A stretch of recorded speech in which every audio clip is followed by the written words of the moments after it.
حضرت مولانا پیر ذوالفقار نقشبندی صاحب نے ایک واقعہ ذکر کیا ہے۔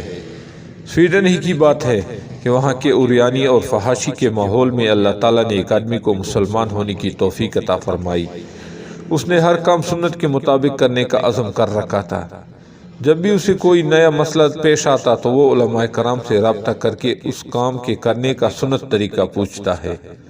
وہاں اس ماحول میں وہ قدر کا لباس پہنتا ہے اور شلوار کے پائچے ٹخنوں سے اوپر رکھتا ہے۔ ایک دفعہ اس نے کوئی ایک تقریب منعقد کروائی۔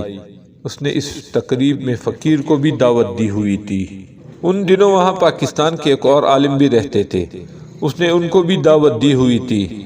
اس عالم صاحب نے ان سے کہا، بھائی یہ شلوار تھوڑی سی نیچے تک بھی تو باندھی جا سکتی ہے۔ جیسے ہی اس عاشق صادق نے اس کے یہ الفاظ سنے تو اس وقت اس کو جو غصہ آیا اس کی کیفیت میں ہی جانتا ہوں۔